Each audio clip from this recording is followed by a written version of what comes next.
Hi guys, Kristen Smith here to review episode 3 of The Punisher, entitled Kandahar. Now we've heard a lot about this, and it seems like this episode we're actually going to get some major reveals about what this season is going to be.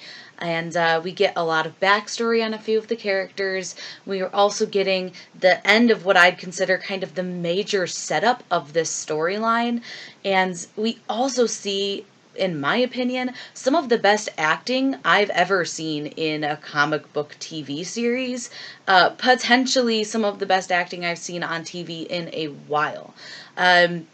Right off the bat, this episode picks up exactly where the last one leaves off, which I think kind of proves my point that this show was very much developed to be a binge-watched show. And I love how Netflix is doing this more and more. Everything feels a little bit more like a small movie instead of a TV show. And, so we see Frank, and he's just beginning his interrogation of Micro. And I'm thinking we're going to get a lot of interrogations in this show. We've had at least like one every episode, so we're probably, it's probably just going to happen. Which it fits with the character. There's less terrible ways to exposit information as well. So, like we could just throw in like a, side character who is in for just a few minutes who gives information that already happened in the show, you're telling me? Darn. Okay, well, I tried. Uh, so anyway, we learn more about Micro's character. We see his backstory, and we see that he's been framed for this crime and killed. And we get this through flashbacks, and so we actually see the scene play out where he gets this video, and it's the interrogation in Kandahar that John Bernthal's character was a part of. And you see just how intricately this story is kind of being woven together. Micro gets the video. He watches it, he feels like he needs to send it to someone, so he does, and he actually sends it to Madani, who, we don't know what she does with it at this time, but we do know that now she is connected within this broader story, and it just becomes, like, super meshy, like, craziness.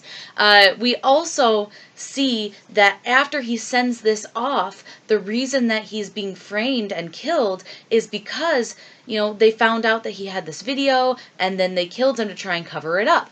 And you see the person who is, ordering this to happen is Carson Wolf. And I'm still just shocked that they killed him off so early in the season, because he still seems like a really important character. But it's good to see that he is still, has a piece to play in this show.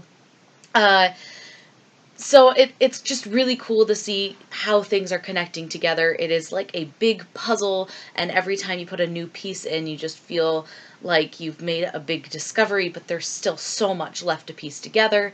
And the use of flashbacks in this show, there is a lot of it, and I think it will continue to happen as we reveal things about the characters, as we reveal things about, their backstory and how their times overseas and at home have impacted who they are now.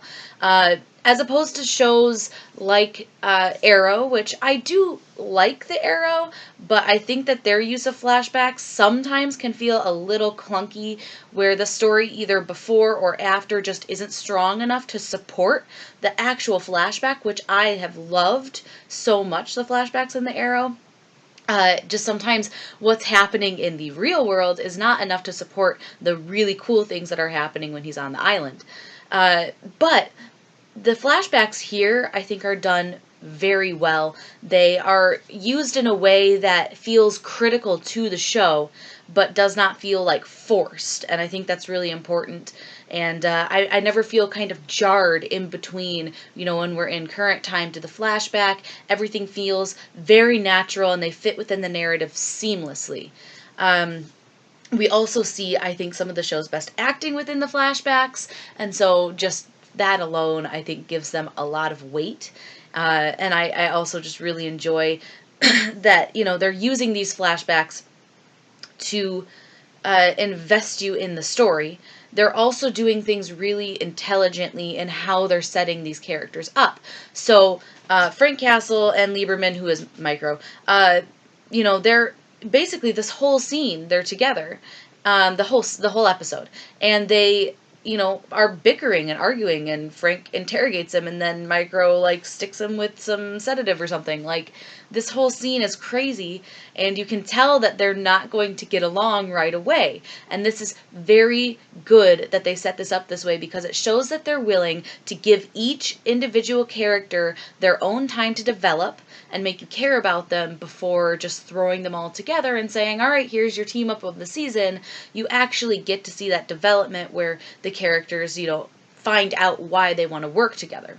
On that note, we do find out why they want to work together, and this is also through a series of flashbacks where we see more of Frank's backstory and also Russo's. And so we see them getting drafted into this group in the military called Cerberus. Wrong series. Cerberus. And so you see Frank, and this, once they've been drafted into this, you see this first person, like, view of the interrogation scene, and you see that he's being given orders to do this. He's being given orders to kill the subject once they know that he has no information. They also tell him to take the bullet out of the man to disguise that it was a murder. And you see him not hesitate at all through this until near the end of this scene. He starts showing some hesitation as he buries the man into the ground. And this is all really interesting as well, but it leads to probably my favorite scene so far in the show, and definitely what I would consider Bertha's best acting so far in the show, which is just this scene where he's fighting through this building, and they've been ordered to go in there, even though the men know it's an ambush. They've been ordered to go in there and execute a target, and it's just, this scene is intense and raw, and it is scarily real feeling. Like, you feel like this could have actually happened, because they based, I think, a lot of it on some of these reports that came out of, the Afghan war, where a lot of these missions were done, very secretively, and they did a lot more of, taking out big targets in this kind of way. And it just felt very real as a history major and someone who reads a lot of articles and, like, first person accounts of things. Like, this was really crazy to me to watch. They also just film this in a way that's really interesting. It feels very much, like you're watching The Raid or John Wick, like these movies that spend a lot of time working out this action sequence. It feels a lot like that. But the real part of this scene that makes it incredible to me is just the way that Bernthal has engaged in this character, and he literally goes all out in this scene. I mean, he fights through this whole building by himself, which is impressive. The way they shoot it is impressive.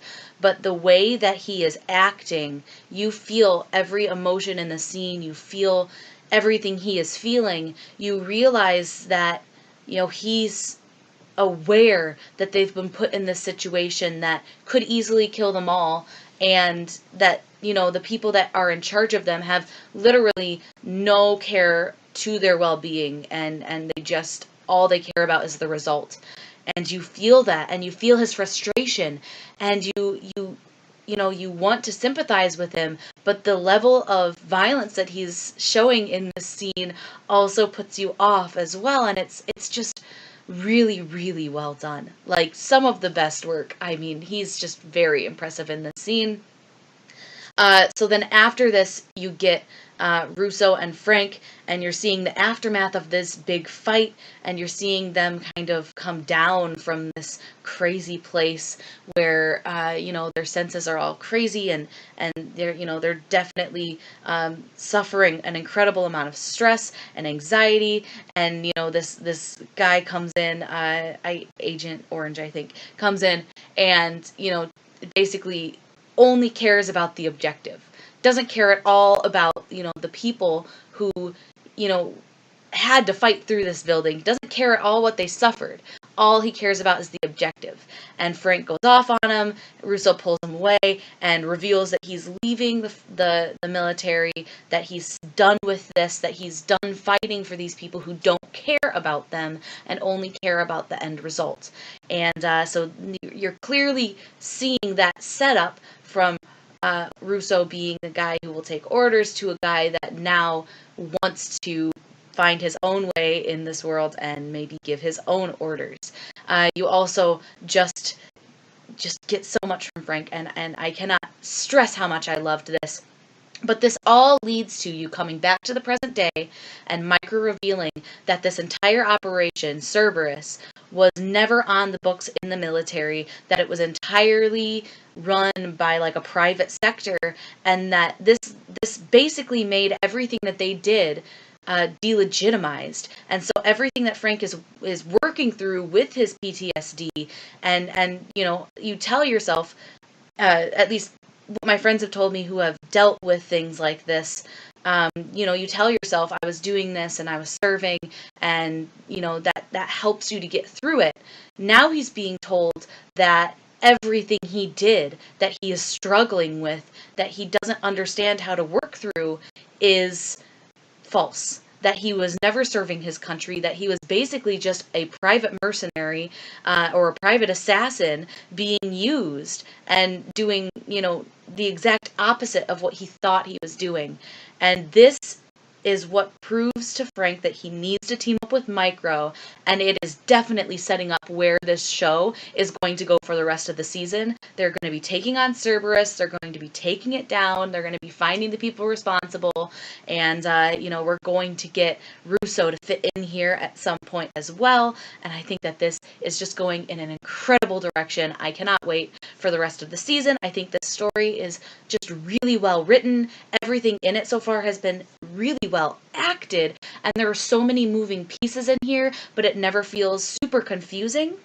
There are still mysteries to be, solved. Madani, we have no idea the majority of her backstory yet. We know that she fits in here, and we know that she will play a large part, but we don't know a lot of the intricacies of her actual character, and I'm really invested in her already without knowing anything really about her. Overall, I think I'd give this episode a 9.5 out of 10. It is incredible. There are just a few scenes in here that I think drag on maybe just a little bit too long, just for my personal taste, but overall, it's just an amazing episode. If every other one is like this could be my favorite Marvel show. It could be my favorite comic book show that I've ever watched. It is just being done expertly. What did you think about this episode? Let me know in the comments. Also, make sure you watch my previous review of episode 2 if you missed that. You can find it over there. Definitely check that out. And you can also subscribe right on over there. And thanks for checking this video out. I will see you all in the next one.